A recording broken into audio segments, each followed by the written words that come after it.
from the Institute of Mathematics in UP Diliman. And before we go to our talk, a few reminders to the participants. Every now and then, we encourage you to check the chat box. So there are informations that we post there. For instance, like how to become a member of CSP, how to post questions. And if you have any questions, we encourage you to post them anytime during the talk in the Q&A box. And you can post questions until 5 minutes after the talk. But afterwards, only questions posted in the time allotted will be entertained. Also note that questions will be entertained only after the talk. A very important service in today's public emergency situation is the accurate, concise, and timely delivery of information. Before, we took the information from printed or broadcast media. But today, information is largely obtained online. A frontliner in delivering important information regarding the COVID pandemic is the UP COVID-19 Pandemic Response Team. This is a multidisciplinary team that designs and implements research and dissemination of findings in areas related to the pandemic. Among the projects of the response team is the web portal endcov.ph. It features a data visualization for the COVID-19 cases, hospitals, quarantine checkpoints, and other usable data. This webinar will discuss the portal, its content, and significance in decision-making and post-lockdown actions. We are privileged today to have as our speaker an academician from the National Academy of Science and Technology. He is also a distinguished professor at the National Institute of Geological Science in UP Diliman. And he's also the director of the University of the Philippines Nationwide Operational Assessment of Hazards, or this is known as the UP NOAA. Likewise, he is the executive director of the University of the Philippines Resilience Institute, through which he also heads the UP COVID-19 Pandemic Response Team. Ladies and gentlemen, to speak to us on what's inside endcov.ph, let us welcome Dr. Alfredo Mahar Francisco Lagmay.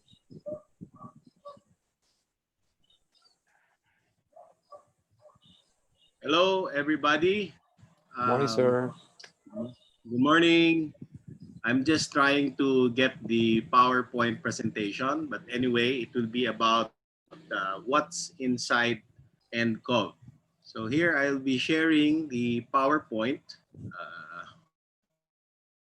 Okay, there was a request to make it full screen. It's working now. So what is inside endcov.ph? There's really a lot that is inside endcov.ph, and what you're seeing in that dashboard or in that website, which we got very recently, called endcov.ph, is really the work of the UP COVID-19 Pandemic Response Team. That team is composed of a lot of people, almost 200 people, composed of professors, alumni of UP, students of UP, from UP Baguio down to UP Mindanao. This UP Pandemic Response Team is really an offshoot of an order that was made by the UP president to help in the pandemic crisis that we have. It's specifically focused initially, it was specifically focused initially to help the UP communities, all 8 constituent units, and the more than 20 campuses of the University of the Philippines. However, as we went along, we found that the information that we were putting out were being used by a lot of people. Remember that UP graduates are all over the Philippines, and they were hungry for information, and that is why after initially releasing it, we started to explore more ways by which we can gather and crunch data and release it through the endcov website. You're seeing a lot of pictures here.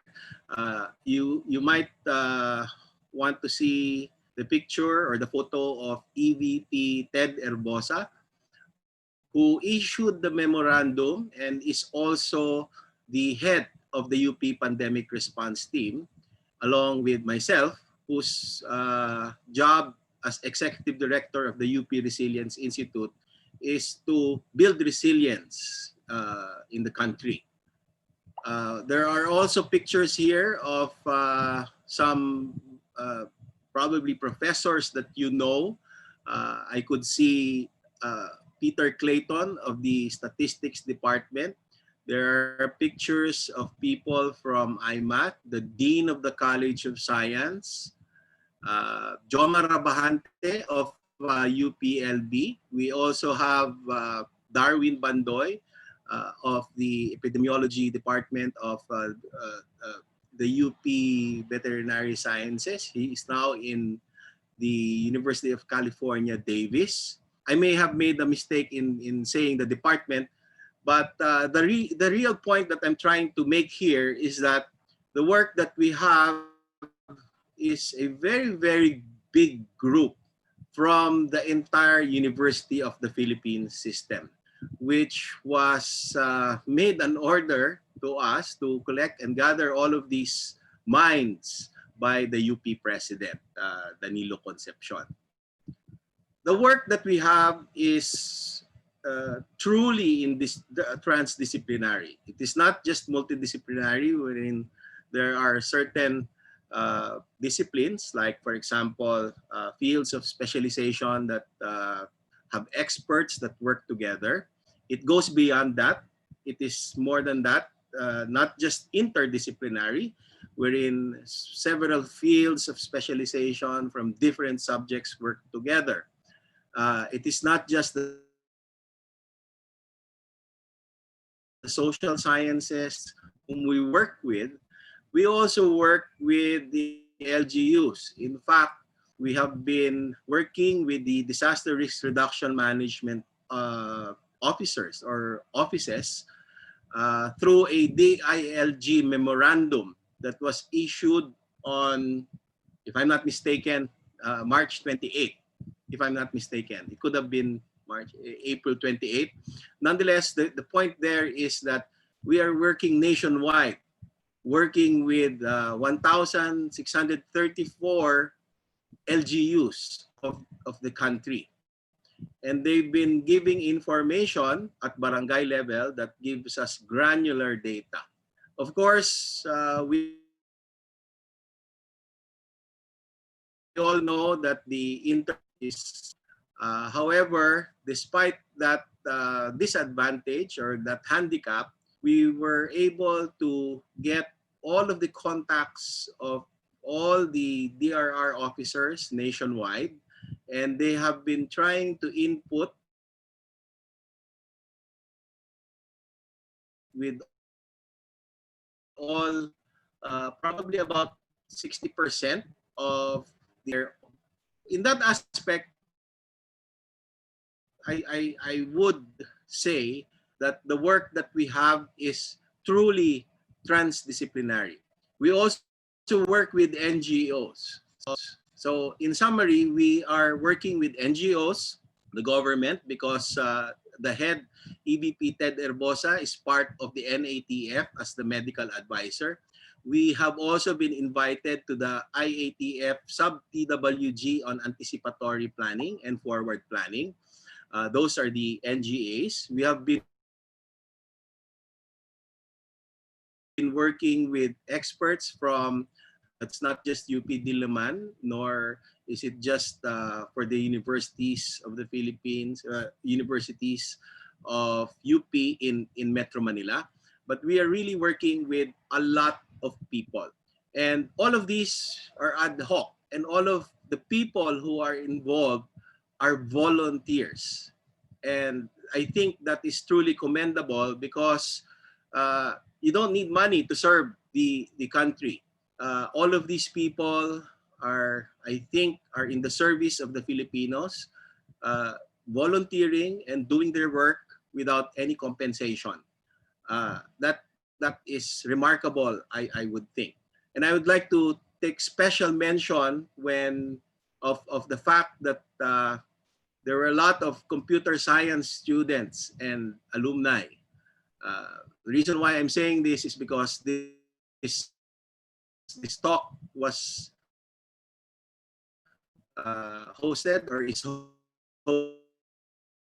hosted by the computer science, that endcov.ph is really the product of the work of a lot of computer scientists trying to put out to the public the content of the work of the different professors, alumni, experts from all over UP. When we made the call for the computer scientists or developers to work in this ad hoc committee or ad hoc group, just contacted us and said that they wanted to volunteer. And for that, I'd like to thank everybody that because of your work, we are able to come up with the what we call as the endcov.ph to reflect and get the public to see the the the voluntary work that the different scientists, social scientists, engineers, economists, government policy makers, etc., have been doing. So let me first start with showing the NCOV dashboard. By the way, I think I'm happy to note that when we first released the endcov.ph website, based on the statistics that was shown to me by some of the developers, we were getting a maximum at one point in time of about 1,200 thereabouts users per minute. Interest in the NCOV PH site, which tells me that the people were hungry for information that they could understand easily. So that was one of the main features or one of the main principles that we tried to make, because we believe in simplicity. The more simple it is, the better it is understood. So we tried to make the information that is made available in this website as simple as possible so that it may be understandable. So that is the first thing that you can see in the dashboard view. You can see the number of confirmed people on a daily basis updated, recovered, the active cases, deceased. Of course, if we go or before I get to the next slide, I'd like to refer you to that lower right part wherein you see Yanni, an artificial intelligence bot in Facebook Messenger. We've also been working with the Babaylan group of UP, and they have translated into Becky language the artificial intelligence chat bot called Yanni the Endcov robot. So please try it out. If you want Becky language, there's English, I think, and it's trying to learn more as it goes along. Now, we also have in map view, if you go click on the map view, which is the second tab, lower than the dashboard view, we will see the map of the Philippines showing the places where we have cases of COVID. We have these cases at provincial level and municipal level. That is what you're seeing. as well as the probability of outbreak. This is a map that tells us where at city or municipality level the probability of outbreak is high. That means that if we compute for the population density and some statistics that that Peter Clayton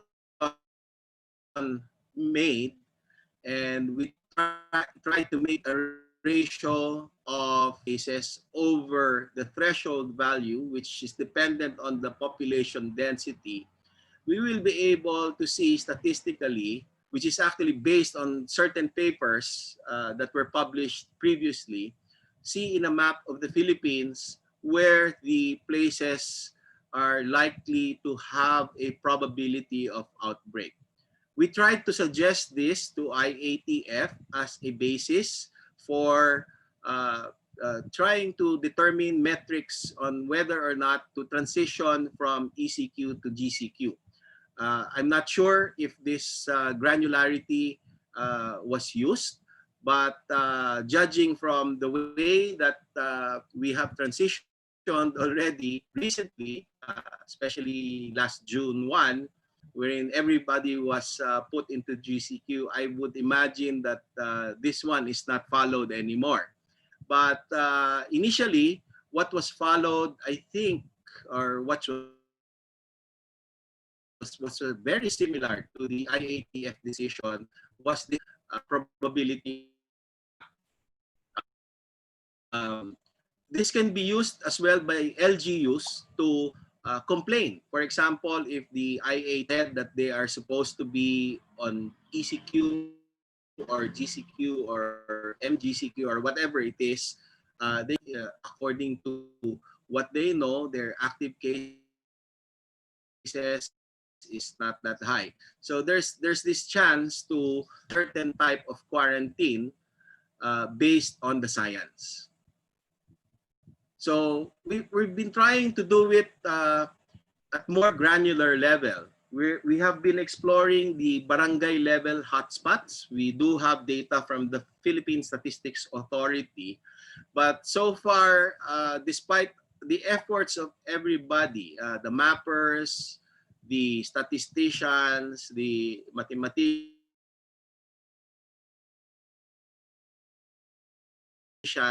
barangay level probability of outbreak. But we have it already presented for the provincial level, municipal level, which I guess that part wherein we reflect probability of outbreak, that is already significant. There's I don't know, but this one shows the hospitals in the country. Okay, you can see the hospitals, COVID-19 hospitals, the testing centers. You have the quarantine facilities, referral centers. You can click on them. Each one hospital nearest to you. You can see also the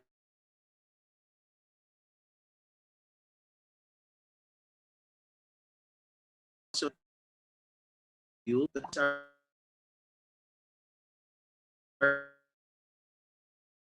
are also has been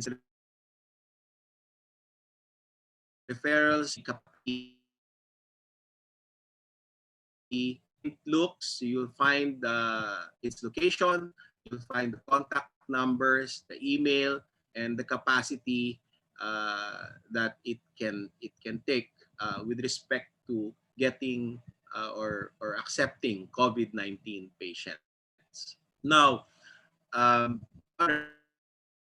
we also have these epidemic curves.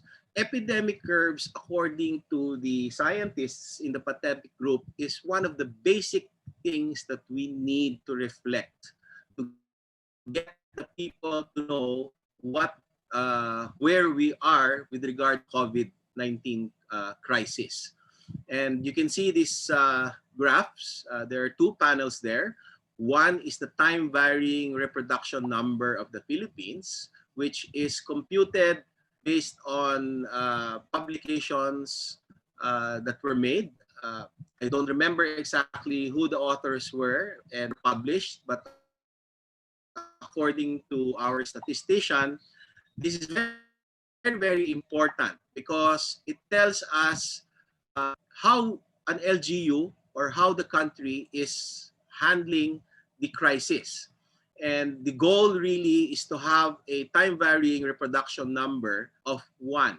That means that if the R is 1, the infection rate or that means that if I had an infection, I can only infect another.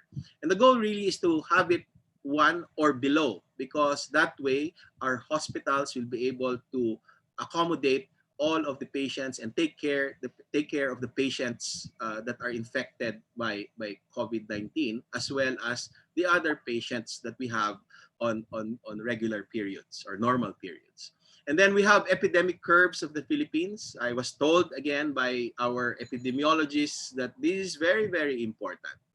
What is noticeable here is that because the data had some backlogs, which just gets me to remember that I need to emphasize that data is very important. They need to be accurate, and we must exert effort to make it accurate.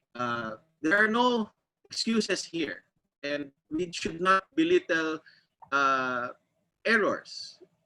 If there are errors, which is normal in data collection, especially on a nationwide scale, it must be corrected at the soonest possible time. Why do I say that? It's because even if it was just a small percentage nationwide, it probably does not mean anything. But if you focus down to LGU level or barangay level, that certain percentage where there is an error, that would mean life and death. So it's important that data is made accurate.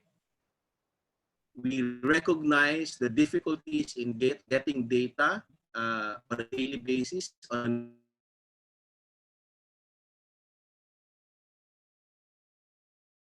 a nationwide scale, and we recognize the importance of accurate data. But we must exercise that not belittle any errors. We do not just ignore them because they are very, very important. It may be uh, uh, not important on a nationwide scale, but really one life lost is one too many. So in that sense, it is very, very important that we get data as accurate as possible, because the data is used for planning, and that planning is supposed to be science-based, and that science-based information is derived from data that we collect with regards to the COVID-19 statistics. It is available on a national level, provincial level, as well as municipal level. In fact, the statistician, I'm so amazed by the work of Peter Julian Clayton and his colleagues, because on a daily basis, since the beginning, or when the data has been coming in through the data drop of DOH, they have really been working on the data sets on a daily basis. And every day they come up with several pages of work for each of these provinces and municipalities. For the national level, they come up with a couple of hundred pages. For the provincial level, several more, couple of hundred pages. And municipal level, I believe that every day they come up with about 14 pages of work just to depict the statistics of all these places where we have COVID cases. And he calls it, or they call it, I think they work with the Philippine Society for Public Health, You can also see that they come up with all of the sticks, and the work that they release on a daily basis, also on Facebook, as the compendium of COVID-19 statistics. I admonish you, I suggest that you look at all of these posts that the statistics department, Peter Julian Clayton, comes up with. He posts it on Facebook on a daily basis with a compendium and a link, I think, to the Google Drive where it can be found. And it's really trying to document all of the events that have been happening here, the record of cases, somewhat like Pigafetta, but this one from a scientific statistical perspective. Also, there's a list of the cases of COVID-19, whether they've been recovered or deceased, with case numbers. These data come from the Department of Health in different or in various places of the country. And there was also at the initial part, there were a lot of people who were working or were using isconsult. No? Again, I said earlier that this site was initially intended for UP or to help UP graduates, UP faculty, UP personnel to get information about COVID-19. So we released this isconsult, which is based on the DOH guidelines for determining what actions you need to make. So there are certain questions translated in Tagalog. If you have cough, or if you have sipon, pagtaas ng lagna, pagtaas ng nakakaranas ka ba ng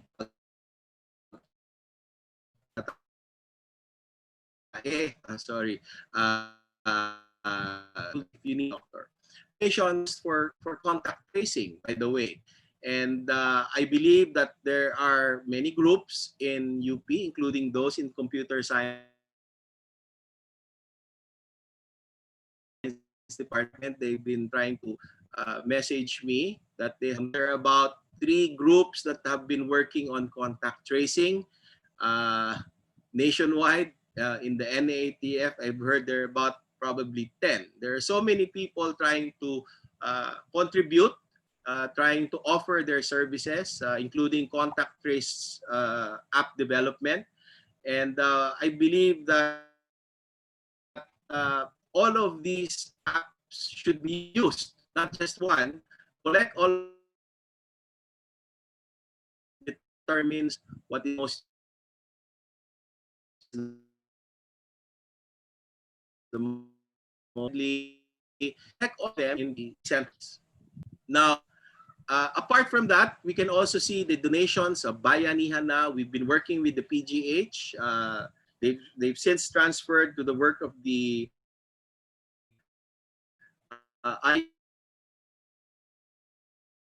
department with regards to the call center.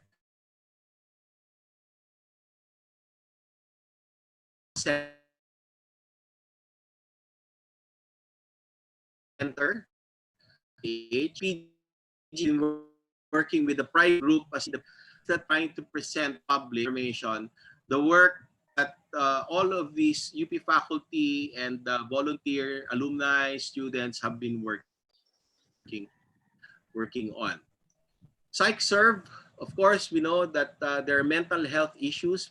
So there's free telepsychotherapy services offered by the UP Diliman Psych. I was talking with Bot, and we linked up trying to get more people to recognize that there's this service by the UP Diliman PsychServe on psychotherapy. And it's more modern now. It makes use of internet technology, and it is called as the telepsychotherapy services during the COVID-19 pandemic. There are others in the others tab. Of course, there are policies which are very important. If you look at the policies, like for example, if you click on them, general health, education, economic, and mobility, it will bring you to this site wherein there are many of many links related to the policy notes and statements that the UP pandemic response done. It includes the post-ECQ job risk analysis and recommendations. I recommend that everybody reads all of these recommendations because they're the work of a big group of experts from the University of the Philippines. Prevailing data issues in the time of COVID, and we emphasize the need for open data. So I was talking about transdisciplinary work. I was talking about interdisciplinary work, multidisciplinary.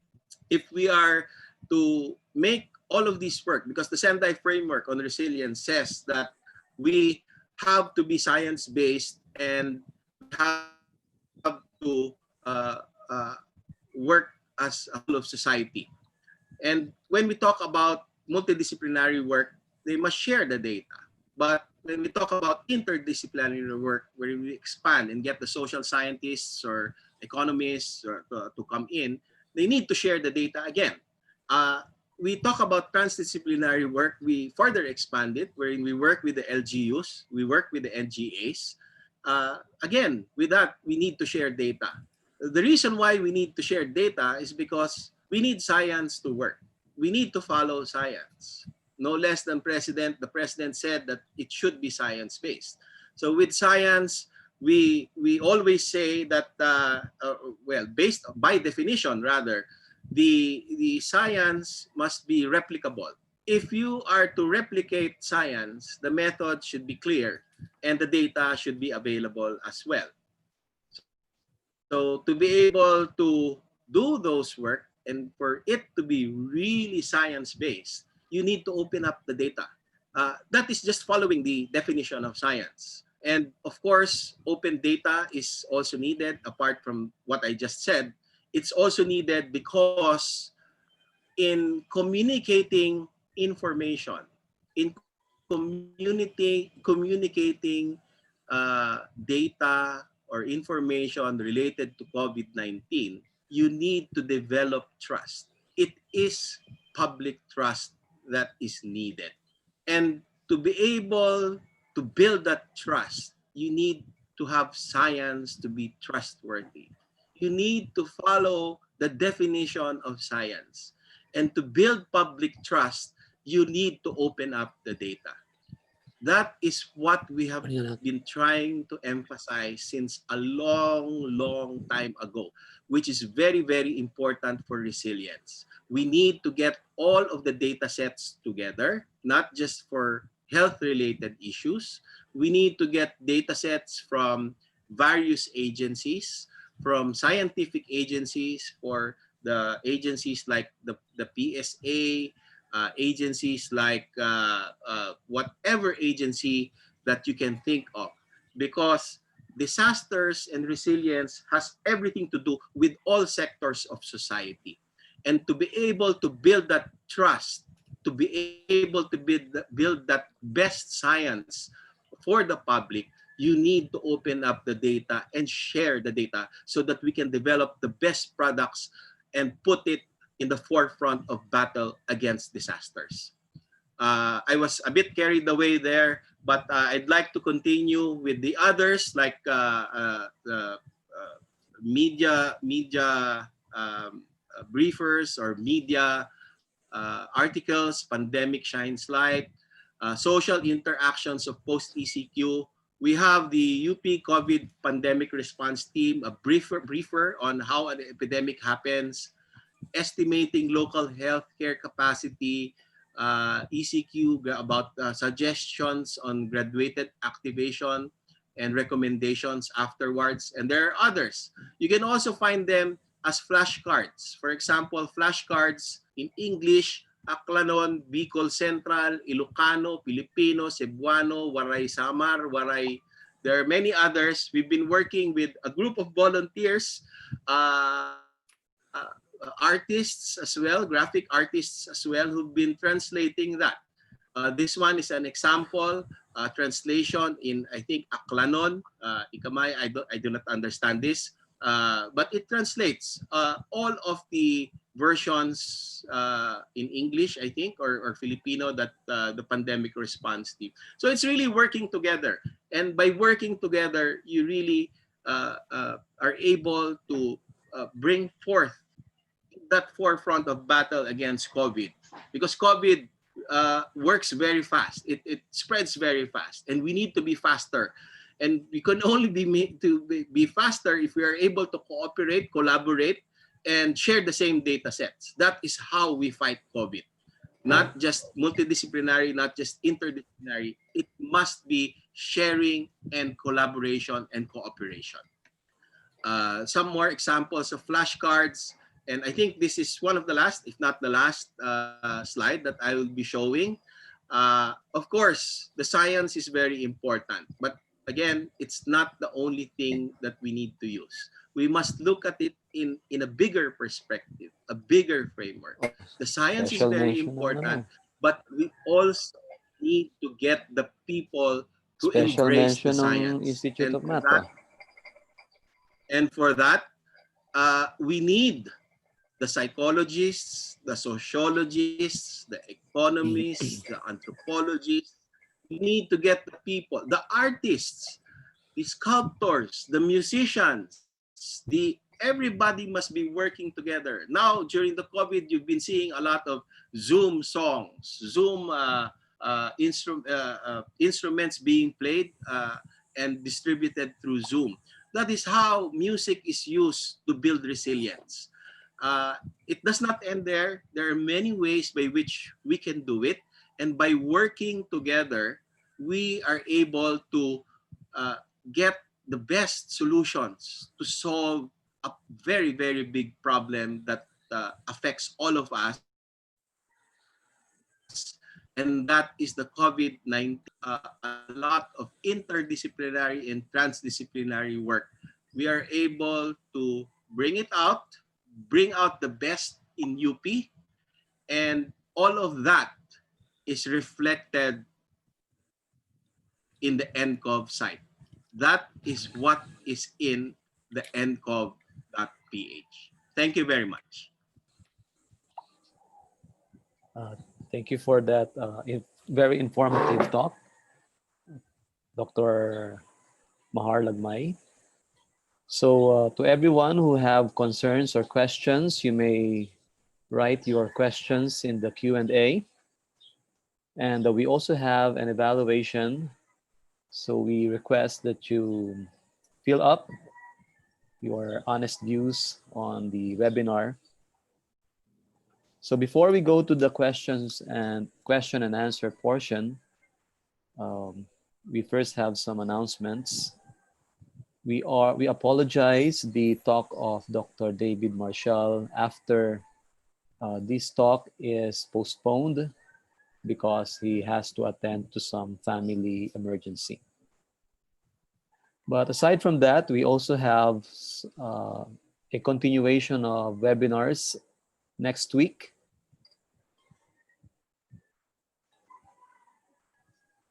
So let me just show the announcement.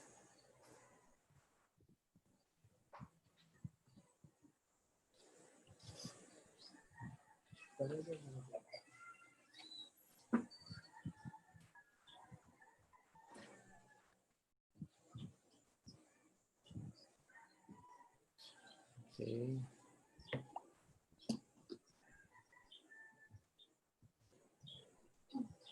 So for next week, we will have Dr. Ethel Ong of De La Salle University, and afterwards we will have Ms. Suzanne Seneris of Tech Factors. On June 17, Dr. Pearl Bongolan will give us a talk, and then it will be followed by a talk from Cisco. And then on June 24, we will have a talk from Dr. Noel Feria of UP, and on July 1 from Dr. Regina Justina Estuar from the Ateneo de Manila University.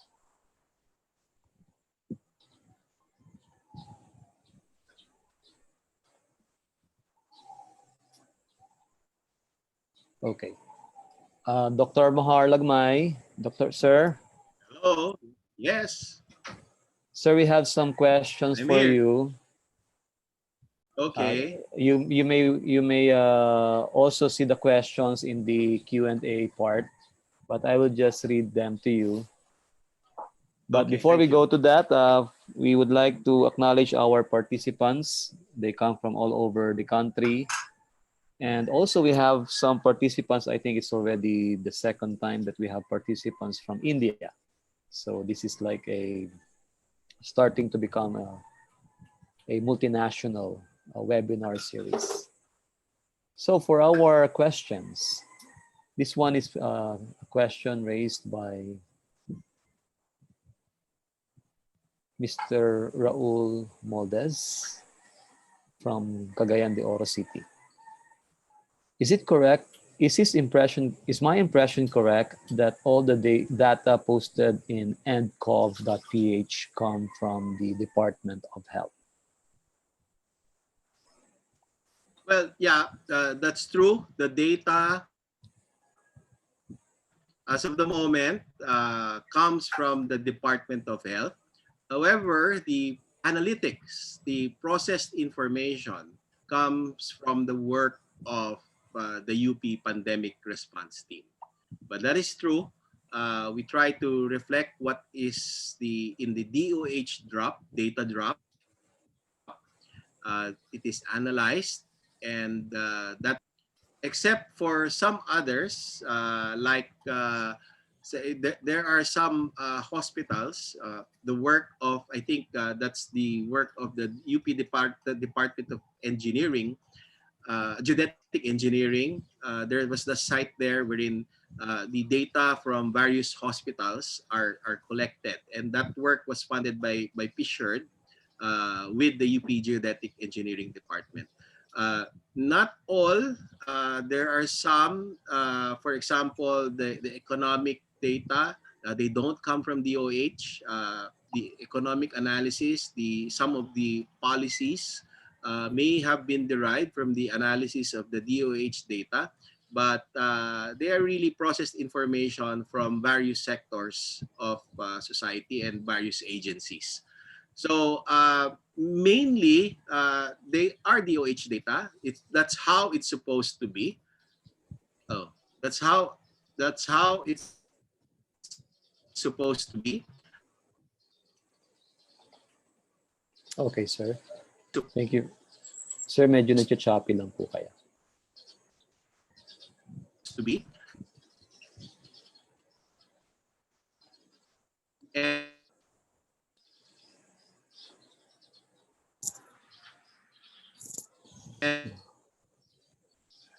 the important thing to know response. Okay na ba? Ay, Okay na, sir. sorry.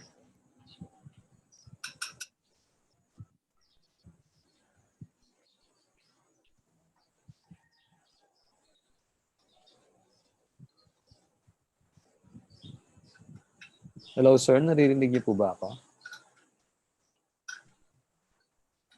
Yes, Okay. I can hear you, Marrick.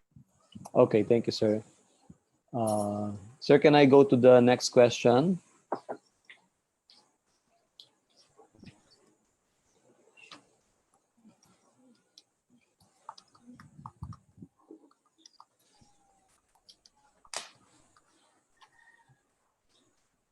Okay, for the information of the participants, just in case that your moderator, yours truly, gets off air, we still always have this problem of connection. Dr. Jaime Caro will take over. Okay, so let's go to the next question. This is from Ms. Heidi May Balsera of UST. Data is indeed very important, and we have to accept that the quality of data we receive from DOH is not ideal.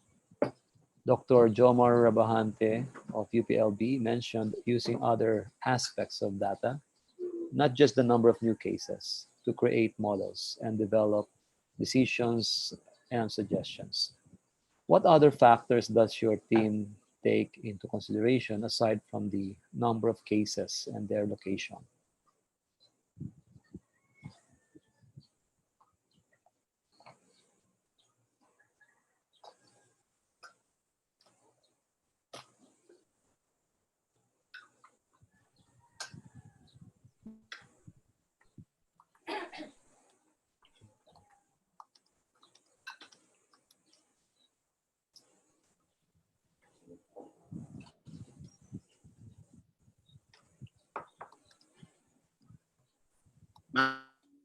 Marek, do I need to answer the first question? Sir, yung sa second question, narinig niyo po ba sir yung binasa, yung second question by Miss Heidi Balsera? The second question I was not able to get. The first question I was able to hear. The answer for that first question is that yes, data is very important. In fact, we always say in the models that or in the statements or policy notes that any analysis that we make are only as good as the quality of the data. And that is very important. We try to emphasize that whenever there are errors, we pinpoint it not just because we want to criticize, but because we want to get that out in the open to be able to get the people who collect the data to see it Okay. So let's because it requires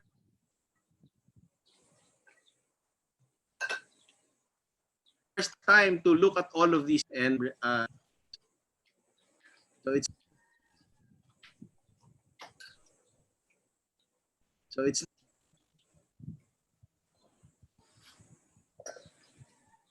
Marek. sir, we have some technical trouble, sir. Marek, excuse lang can I fix the internet? Okay, one just try to fix the internet. Okay, thank you, sir.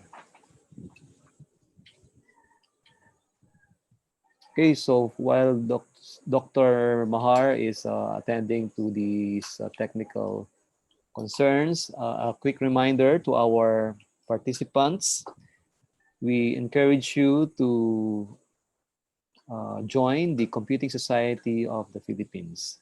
For inquiries on CSP membership, please email your subscription. Please send an email to subscription@ittc.up.edu.ph.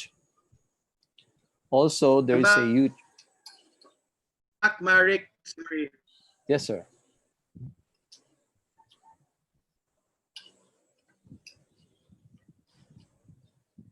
Dr. Mahar.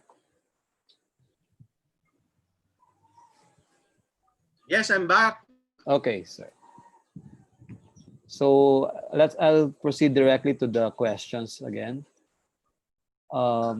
We have to accept the quality of data we receive to DOH is not ideal. This is from Ms. Heidi May Balsera of UST. Dr. Rabahante mentioned using other aspects of data, not just the number of new cases, to create models and develop decisions or suggestions. Are there other factors your team takes into consideration aside from the number of cases and their location?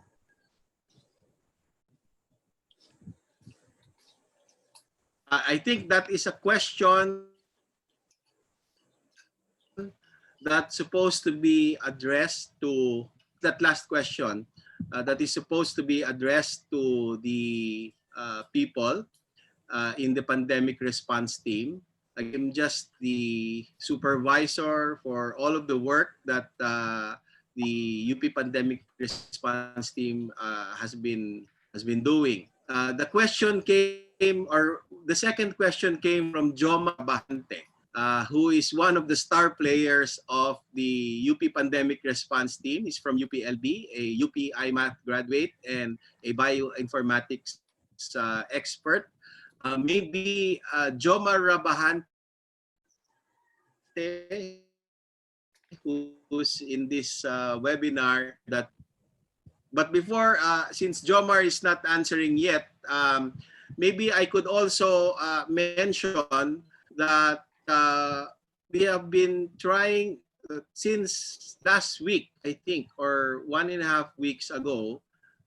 We have been trying to get or to work rather with the DOH with regards to the deployment of their data collecting system.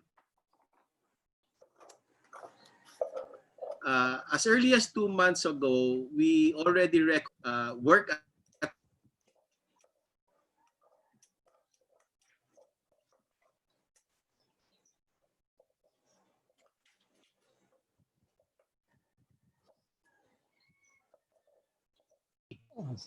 Dr. Mahar.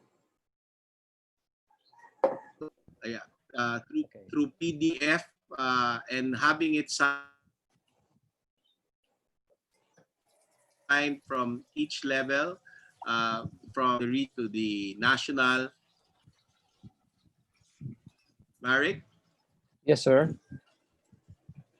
To to the national level, and that system of data collection will not will be very difficult uh, for us to fight COVID, because the COVID spread is very fast, and that kind of system, or an old style system of paperwork being signed and going from various levels down from the ground to the national level, is very difficult.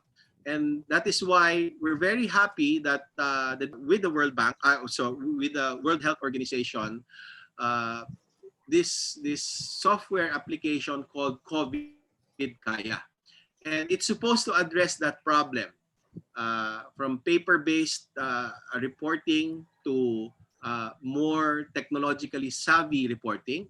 That's called COVID Kaya.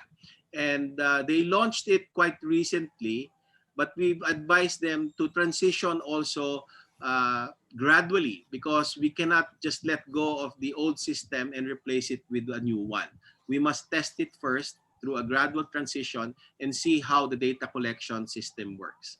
So this is one of the problems with our data collection system. We've tried to improve it.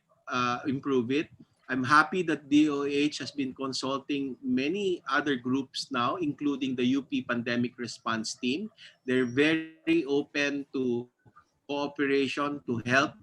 And I think that's the way to go forward. All of these things that there are backlogs, and it's really a product of an old system, or old ways that we had, which is not fit for handling the COVID-19. But hopefully we can do it for COVID-19, the crisis at hand, and we can do it for the other problems that we have in the Philippines.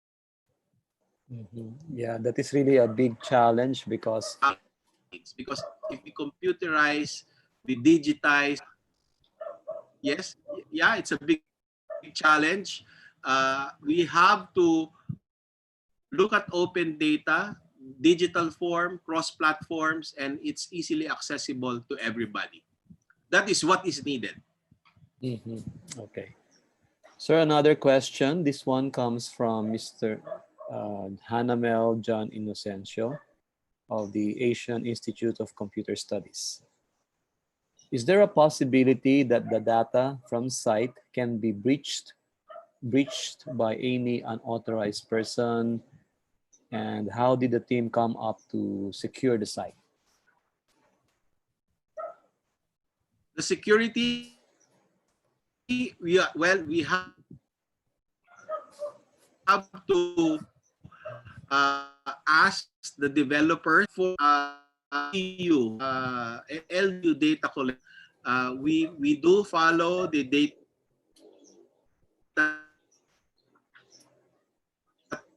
privacy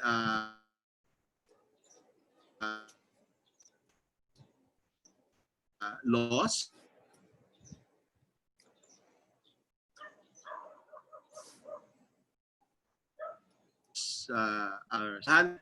But we are practicing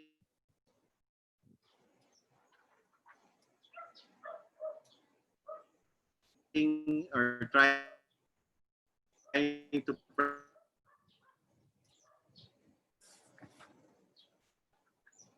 and measures.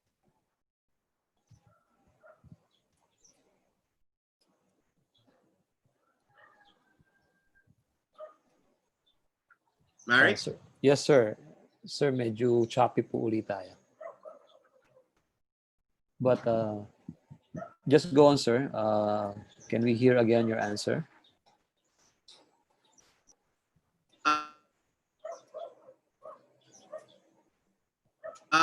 About the security, deals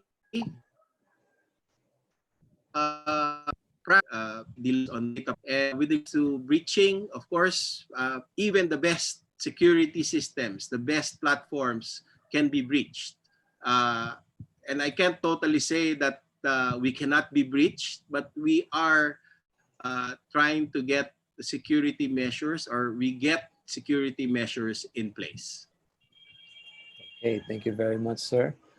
Let's have a question with regards to, I think this is from Ma'am Annette Lagman from UPSITF. Aside from the data that DOH is currently collecting, do you feel that there are other data or details that DOH should be collecting and sharing that are not being collected and shared today? Yes. Well, it's not really for me to say, but I've heard from the team that they have a wish list of data that they want to see or need to see or work on as well. Hopefully, the data drop gets complete, because from what I've heard, they believe that although the DOH data drop contains a lot of information,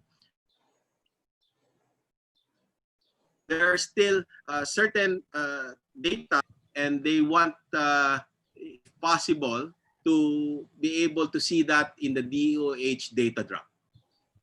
As to the specifics, I cannot say what they are, but the team members have listed several of them that they need or wish to be included in the DOH data drop. Okay, so now is this a wish list already in a way forwarded to DOH, or do we expect that they will come up with this data in the next days? Yes.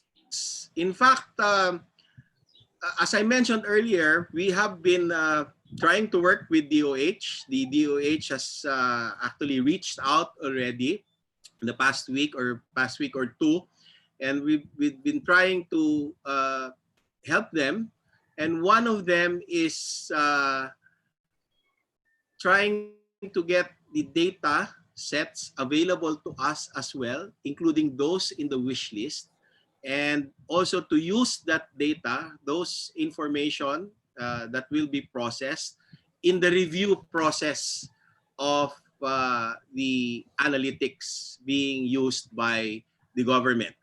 So again, there is emphasis here on the science. There needs to be replicability of the science, and therefore, to be able to have replicability, you need to have peer review. The more, the better. The international peer review should also be made possible. And you can only do the review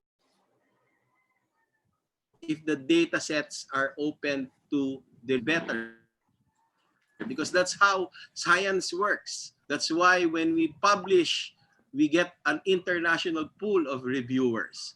And that is important. So we are trying to get also the data sets through a data sharing agreement. But the ball is now in UP. So legal is working on the privacy aspects, as well as the data sharing agreement aspects. Okay. Thank you, sir.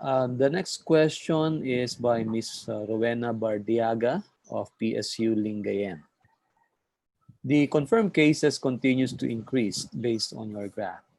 So this implies that we are not yet flattening the curve. How can we explain to the people that the cases are decreasing as the government is claiming right now? Hmm. Well, it depends on your definition of flattening the curve. Yes, If exactly. we follow the definition, if we follow the definition of the Center for Disease Prevention and Control, or CDC, Centers for sorry, I forget the acronym. Centers for Disease Prevention and Control, CDC, where the term flattening of the curve originated. We are actually comparing the expected or the modeled number of infected people with what has happened during the lockdown. And the reason why we want that curve to flatten, comparing the one which has a high peak and one which has a lower peak, that is really to get the hospital care system to accommodate all of the patients of COVID-19, including other patients. That thing, I think the government was able to achieve during the lockdown. Mhm, Again, I'm emphasizing that the flattening of the curve definition here is based on the CDC definition, mhm. So it's not really the cumulative cases. which is what, if you Google it, what would appear all over. Yes. For example, the modeled one, the peak was 80,000 per day. How many per day? 1,000, or Mhm, that's the most already. Make it 2,000. That's 2,000 per day at peak. Will still be much lower than if we did not do lockdown. So what is the physical manifestation of this on the ground? There are many hospitals reporting that they are below the full capacity of in terms of the use of ventilators, the capacity of available ICU beds, critical care beds, and so on. And mhm, if we look at the definition, lowering the curve, or flattening the curve rather, just like a flat tire. Originally, it was big, but eventually it got flat, so the tire got smaller or flatter. Uh, the physical manifestation is the occupancy of the hospitals, mhm, the ventilators. So that's the physical manifestation.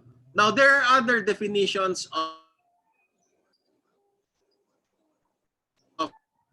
the flat what the definition is that, because the definition of the flattening of the curve is that we're following, that will be increased infections. There will be more infections that will happen according to what the team has reported, might to what we call as the second wave. And should we fear that second wave? Yes. So we're not saying that it's continuously decreasing. It depends on what actions we make, what policies we undertake or we follow. Now that we've transitioned from ECQ to GCQ, there will be more people that will be going about, and that will certainly increase the infections. And that is compounded by problems like uh, we are still insufficient with respect to isolation, testing, as well as treatment. So we need to get that to be in place. And by delaying the the rate of infections through the lockdown, we were able to increase our capacity, although not yet to the desired capacity that we want.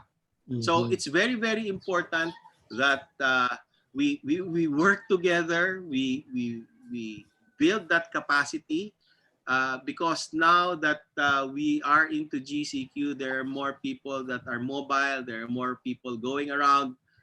That's what the virus likes. It likes to find a host where it can transfer to, and that would increase the infection. So we're not saying that it has totally been eradicated. Our value per done nationwide, it has increased based on the data sets, and that's something to worry about. So we're not saying that it's eradicated. The infection threat is still there. The Mm-hmm. COVID threat is still there, and we have to be careful, really, really, very careful. Sir, since you already mentioned the word wave, it's been in the news recently. Are we on the first wave or the second wave? This is also the question of Miss Lenny Sabulbero from Cagayan de Oro City. How would you define, so, or what is the definition of wave that your team is using? Well, I think that question is appropriate again for Jomar Rabahante, no? Again, I'm a geologist. I'm just a supervisor. That is best answered by the modelers, the epidemiologists of the team. Mm-hmm. However, we have come up with a statement on that.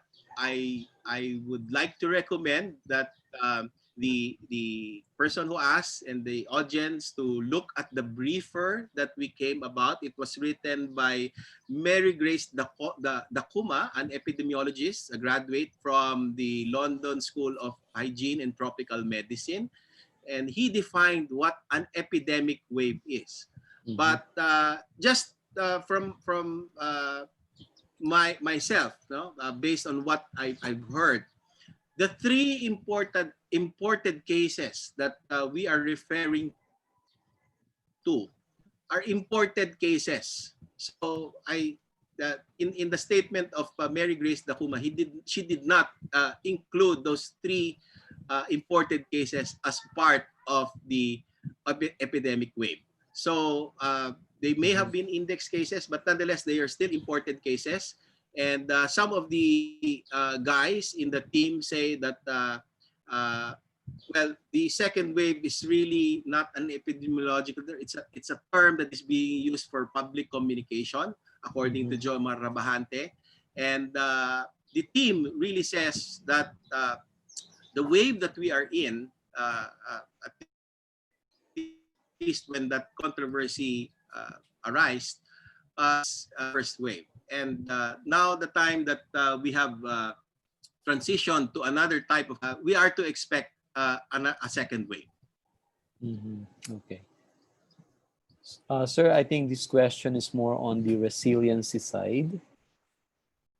So this is by Mr. Clint Hassan. What will be the best approach in dealing with transport of goods from one island to another? As we observe that most of the transactions now are going online, but when it comes to logistics, it should be an actual process. So as of now, we are working on the formulation or creation of guidelines on this situation, where the Philippine government focus on food security. So it's more on the transportation of goods. Can you have any suggestion on that or comment? Yeah. My suggestion is to probably contact one our team members. The main contact person is Noriel. He's a transport expert. I can provide the contact details, but on Facebook he's Noriel Tiglao. They've been working Mhm. on some models, I believe, on transport, Also, Jomar Rabahante, they've been working on interactions in different transport sectors, like for the MRT or LRT. Maybe you can contact us at the UP Resilience Institute. I myself cannot elaborate on the work that they are doing, but I know that they are doing work on transport. These are transport experts, modeling experts as well on interactions in transportations, the different kinds of transport or vehicles. So please, you are welcome to ask us or to cooperate and collaborate. That is my suggestion. Okay, thank you, sir. Again, with respect to, I think this is more on the resiliency side from Mr. Jonathan Cañete of Misamis Oriental. With regards to our situation with the COVID pandemic, what do you think is the impact or implications of COVID-19 in our educational system? Well, definitely, it Do you it's have any definitely suggestions has to a high improve? okay, definitely it has a high impact on education. But this answer that I'm going to make uh, is my personal opinion, not of the group. Although I derived the opinion from some of the models that the group has been making. So first, let me state that the models have been saying that if we do not have uh, any opening or physical opening of schools, then we will be able to reduce significantly the rate of infection. Mm-hmm. The reason for that is because when the modelers looked at the interaction of various age groups, they found that 56% of the interaction is or arises from the age group from 0 to 19. And when we think about that age group, we always think of interaction in schools, right? Now, Mm-hmm. there are children, there are high school students, there are college students who will interact. 56% of interactions take place in that age group. Mm-hmm. When they come home, they bring it home to the more vulnerable people, the older people, especially with comorbidities like diabetes and so on. Mm-hmm. Now, if we continue with the schools, the physical opening, again, I'd like to emphasize that this is my personal opinion, not of the team, but my personal opinion, that if we have schools, we will be increasing that rate of infection, definitely from the science. Now, is that the only factor that we need to consider? Of course, there are other factors that need to be considered. One is uh, the the availability of online access, internet access. Of course, there are other modes of learning or delivery of classes, like, for example, through TV or radio. All of that are okay because we need to be creative in this challenge. The vaccine may come 2 years from now or probably later. And in the interim, or while we're waiting for the vaccine, we have to find solutions. We don't want to be uneducated. Mm-hmm. And the reason why we changed from ECQ to GCQ is primarily because we want to boost the economy. We need to balance between health and the economy. We don't want to get hungry. That is the main basis for uh, transitioning from ECQ to GCQ, not really entirely on the safety aspects. Mm-hmm. Now, if we are to look at that kind of decision making, um, we want to look as well at the decision making for schools. Is it really something that we need to boost the economy so that we don't get hungry? Mm-hmm. Because hunger cannot wait. we need to do that to be able to survive. Can education wait by a year or a week? So we have, I guess, yes, education can Mm-hmm. wait. And it does not mean that if we don't have formal schooling or formal delivery of school, whether it's face-to-face or not face-to-face, then uh, we stand a better chance of surviving because we don't get other people to infect other people. And it reduces the rate of infection. Is it necessary to boost the economy if you don't get education? Uh, no, it's not necessary. But education can continue. Still, there are other Mm-hmm. ways to learn. I mean, you can walk around, you can look, you can study with the books that are available in your classroom. There's another point. The point is increasing the gap, increasing the gap between the rich and the poor. Of course, some will say, why will we suffer if we are able to do it when the others cannot do it? Why should we suffer as well? Mm-hmm. It's equality. It's giving or trying to give equal opportunities to everybody. Everybody can still learn. Mm-hmm. No question about that. Everybody can still listen to TV, to radio, do the distance learning. But are we supposed to grade them?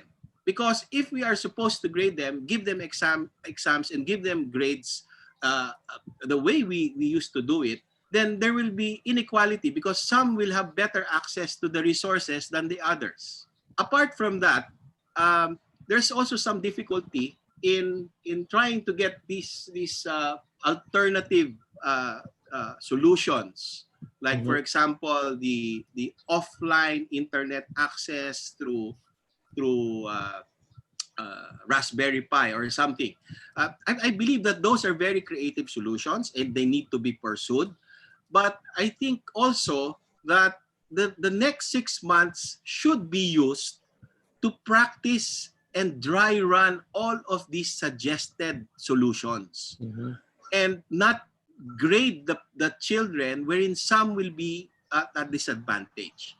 We make use of these 6 months for the year to practice, to make the dry runs of these new things that we are trying to implement. Mm-hmm. And at the same time, if we are doing that, we significantly reduce the infection rate and don't compromise the safety of the people. That is my the long and short answer to the question that was given regarding schools. Again, I'd like to emphasize that that is my opinion. I derive that opinion from the work of the team, the science of the team. But with regards to the opinion, it's not only about science. We have to consider other aspects as well. So there, of course, that sector, education, will be badly hit. And maybe the resources can be focused on the needs of that badly hit sector if at all we postpone or postpone the physical classes and the grading system Mm-hmm. for this year. That is just my opinion. The science is science. So again, I just like to clarify that matter. Yeah, thank you, sir. Perhaps if we push through with these alternative forms of education where we don't focus too much on the grading system, perhaps that will give more encouragement to students to really learn, explore, study on their own without the pressure of performing for the grades. Sir, just another question. This is more on the technical side. This is from Dr. Art Antoinette Clarino from UPLB. How do you handle the system maintenance, like updating of the system data, handling bugs along the way, if any, given that you have a team of volunteers? So I am currently working with managing a team of volunteers from the UPLB Testing Center web development team. Oh, again, that is a question that arises, I think, from my statement that it's a pool of volunteers. Yes, sir. I may have made a mistake on that in trying to say that it's all voluntary work, but in a sense, it's really all voluntary work. The thing is that although we have collaborated with uh, majority of volunteers, there is a core group in the team, which is the UP Resilience Institute. Mm-hmm. And in the UP Resilience Institute, we have web developers are the ones who maintain website, and there are often these are the people who work with the UP Resilience Institute. So we have that core group that is there. I do recognize that when or come the time when people need to go back, there will be much less volunteers as we are seeing. And I also would like to emphasize that if that time happens, we still need that information to be streaming, and we need to get that institute, the UP Resilience Institute, to continue its work through regular funding. The UP system has been working hard. We've been trying to get assistance. We've received assistance as well from Congress, and I'm calling on Congress and Senate to further support our work, because I think that it is being used. It is very useful for LGUs. In the past 2 years, the UPRI and the NOAA Center has been supported through funding. In fact, we're establishing a new building. We're constructing a new building through the efforts of the UP presidents, Diliman campus. So that's how we maintain the system that we have for the NCOV site. There's a core group of people who are also volunteering, because their real task is for some other kind of work, but they've devoted their time to NCOV, to COVID-19 matters. And apart from that, we've expanded through the UP Resilience Institute volunteers, alumni volunteers, student volunteers, and it is expanding, which I think is really what is needed. UP being a national university which is tasked to or required to do public service needs to regularly do this. We need to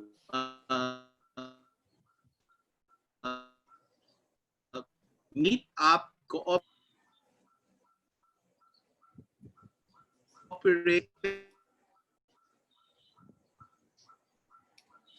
the largely and anticipating and building LG's planning process. Mm-hmm. Okay, thank you, sir. I think we still have time for one more question.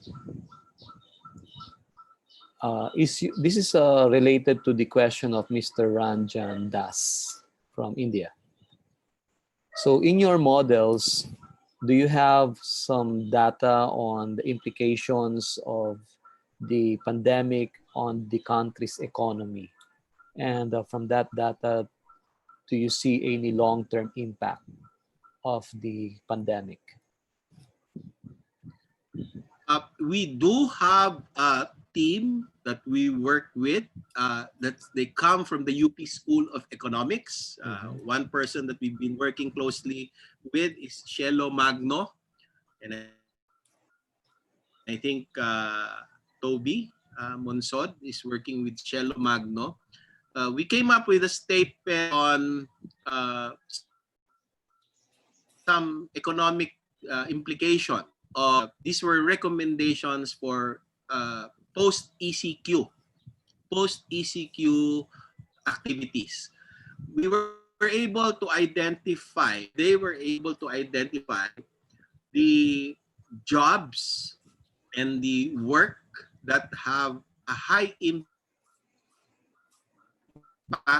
in boosting the economy, have a high impact COVID-19 infection. Of course, it's also available in the reverse for low impact in terms of infection spread and low impact in terms of boosting the economy. It was published in that statement already. And apart from that, there's work of Jo Marabahante again of job risk profiling, wherein you can see the job risk of each and every individual, and we have recommendations on for the business sector primarily, or for those who have office, what the recommendations are for the various types of risks. So to answer in short that questions, the economists have been working, but on a more general framework, what I'm trying to say, or what we're trying to say, is that the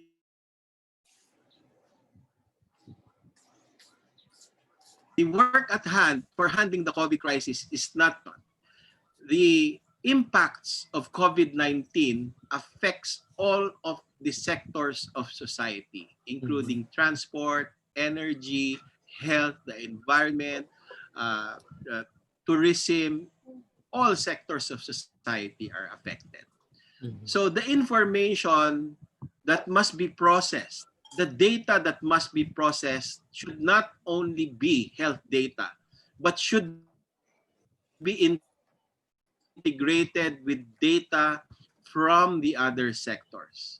And that is the perfect way to address the problem of COVID. We have to open up. We have to look at it from a bigger framework, from a larger perspective. We need to get those data to be integrated so that we can make better analysis of the problem. Because the problem is not just about COVID, the problem is about the way we act as well, the way we function, the way we have planned our stores in handling gather information. The more that we work together, the more that we use science and mainstream that into the planning process in every city and municipality down to barangay level, that is the only way by which we can handle well any crisis, may be it COVID-19 or any hazard that may afflict us. Thank you, Marrick. Okay, thank you, Dr. Mahar Lagmay. Indeed, crises like this can either bring the worst in people, but I believe that with what you have produced in endcov.ph, this is an example that crises like this can bring out also the best in people. So thank you very much for your patience in answering the questions of our participants. And they were very informative, and I believe that this enlightens and gives us more reason to follow the postings in endcov.ph. So we hope that the Resiliency Institute will be provided more resources and more leeway in coming up with data which is helpful and important in coming in the decision-making process of our government. So thank you again, Dr. Lagmay, for your talk, and we hope that we will receive another talk from you in the future. So to our participants, we thank you for your attention, and we hope that you would follow the next lecture next week. We are sorry to say that the lecture of Dr. Dave Marshall after this talk is postponed due to some family emergency that he has to attend to. So with that being said, I would like to extend my thanks again to our speaker, Dr. Lagmay, and to everyone who attended. So have a nice day, everyone. Thank you very much. Thank you, sir. Thank you. Thank you. Thank you.